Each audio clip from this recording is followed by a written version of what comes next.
Thug Life movie roast review, Kamal, Haasan, Mani Ratnam's wild misfire. Intro, engaging, cold open. So the moment you saw the thumbnail, you probably thought, आज तो सूरज इस film का झंडवा roast करेगा. Well, not wrong.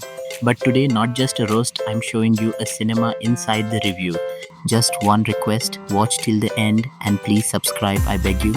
After 38 long years, after Nayakan, Kamal, Haasan and Mani Ratnam are back together with a film titled Thug Life, made with such intent that audiences will run away from theatres for the next 48 years. What a noble mission. Let's talk about this beautiful film, a gangster-based story as they say, but truly a poetic masterpiece where the only people who die are innocent. Section 1. Legacy of Mani Ratnam and Kamal Haasan. You all already know, even if you don't care, that Thug Life is branded as a gangster drama. Now I have watched Mani Ratnam's older gangster films, the legendary Nayakan and Thalapathy. Those films, frame-to-frame visionary stuff, masterclass. Even today, they can make new age filmmakers look like amateurs. But after watching Thug Life, I'll say this much, Kamal Haasan truly keeps his word. He promised Indian 3 will release no matter what, and this film is the real Indian 3. Because you need national level patience to sit through it. Section 2. Plot. What plot? If I had to summarize this film in one line, Thug Life is more of a thok life. Everyone is getting thoka, not just the gangsters, even the plot, the emotions and your brain. In this film, father and son literally chase the same girl. Wanga is unnecessarily controversial when the real sleaze is hiding here. Mani Ratnam was probably chilling at home post Ponniyin Selvan's glory. Kamal Haasan drops in, narrates Thug Life and convinces him to lose all logic and direct this. The title has no connection to the film, but yes, it does connect to the audience because they're the ones being thugged. Section 3. The script that shouldn't exist. This story, oh my lord, feels like it wasn't written with a pen but with hormones. The start is mildly promising. Kamal Haasan's jail sequence in the first 20 minutes almost feels vintage. But after that, age doesn't matter. You'll feel like you're aging while watching. Kamal is like Poonam Pandey. No matter how many times he dies, he just keeps coming back. Even the gun that shoots him feels embarrassed. Ali Fazal, Joju George, Mahesh Manjrekar, these aren't side actors, they're victims. Everyone's betraying everyone. Abbas Mustan levels of betrayal. Director cheats music director cheats the audience. Everyone's playing musical chairs with stupidity. Section 4. Kamal Haasan's double role as actor dubber. Let's talk about Kamal's dubbing. He did the Hindi dub himself and it's horrifying. The way he says, Indrani madam, I am your Adam. Audience, bro, what? It felt like the characters were wearing emotional condoms to protect themselves from the script. Even A.R. Rahman, legend. But what did he do here? He gave us Hero Panty 2's leftover BGM. In the middle of emotional scenes, he plays parade music. Audience's only emotion, confusion. Section 5. Trisha's unfortunate script picks. Let's talk about Trisha. From Leo to Thug Life, she's stuck in husband problem scripts. Every film she does has the same trauma. Trisha, on behalf of fans, please, we beg you, stop signing thirsty scripts. Section 6. Acting performances and audience reaction. The rest of the cast? Joju, Rashtriya Pandey, Mahesh Manjrekar, talented names wasted. They were probably tricked by Mani Ratnam's brand name. But Kamal built a whole mansion for himself in the script and gave these folks directions to the exit. 2 morning shows cancelled. Third one, only 3 people came. They thought it was a make-out-friendly movie, left traumatized. Section 7. Interval that felt like afterlife. You know what's beautiful? The film's interval. Not because of content, but because it finally arrives. You start the film in the morning, by evening the interval comes. That's how slow and stretched it feels. And second half, Kamal Haasan resurrects as Undertaker with long hair.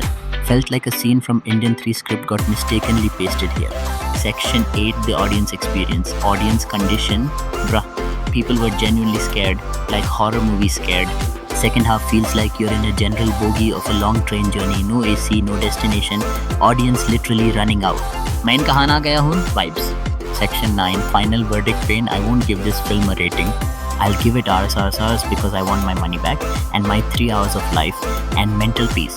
Section 10. The irony of experience versus experiment. Veteran filmmakers are legends, but even legends need to evolve. Vikram worked because Lokesh brought freshness, but Thug Life proves that not every collab should happen.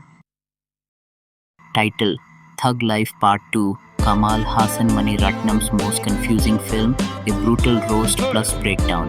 Previously, we talked about how Thug Life managed to confuse even the most loyal fans of Kamal Haasan and Mani Ratnam. A legendary combo, yes, but this time it felt like both legends were on different planets trying to direct the same movie with walkie-talkies. And in today's part 2, we're going even deeper. We'll break down the technical chaos, the audience's meme-driven response, and finally compare this film to actual gangster classics. So grab your tea, because this roller coaster is still derailed, the title that cheated us. Let's start with the name, Thug Life. It's stylish, edgy, and promises a hardcore gangster epic.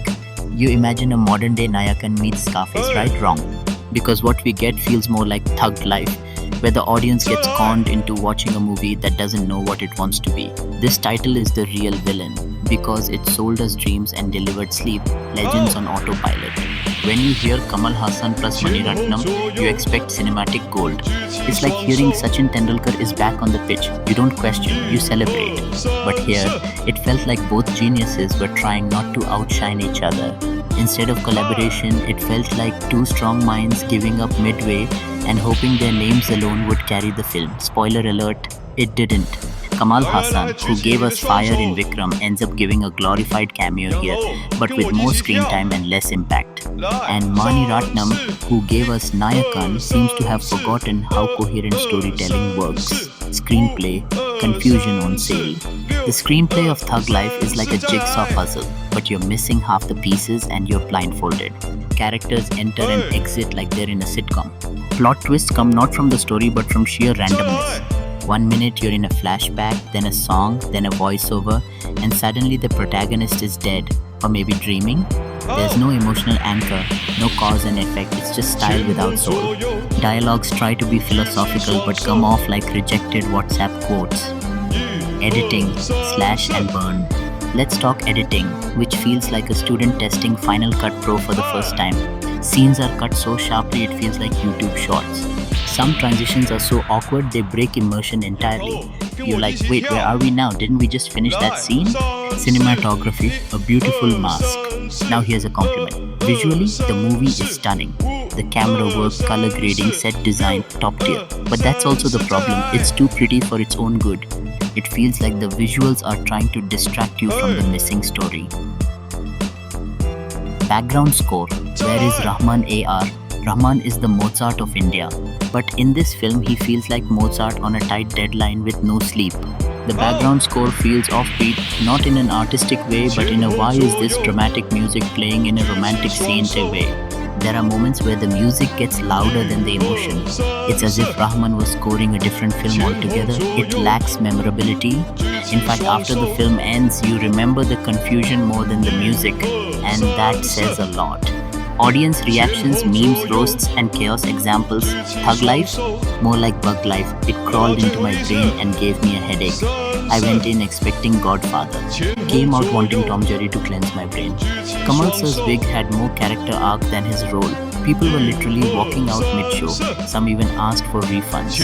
And others, well, they stayed just to watch how bad it could get. Comparing with actual gangster films. Let's compare this with gangster classics like Nayakan, Gangs of Wasseypur Company, or even Vikram Vedha. All these films had grit, grounded characters, and an emotional core. Box office report, disaster class. Let's not sugarcoat it. The film tanked, collections dropped faster than audience interest. Day 1 had some momentum due to curiosity and legacy hype. Day 2 onwards, the crash began. In some theatres, shows were literally cancelled due to zero footfall. Distributors were reportedly furious. Final thought, a lesson for legends. Here's the truth.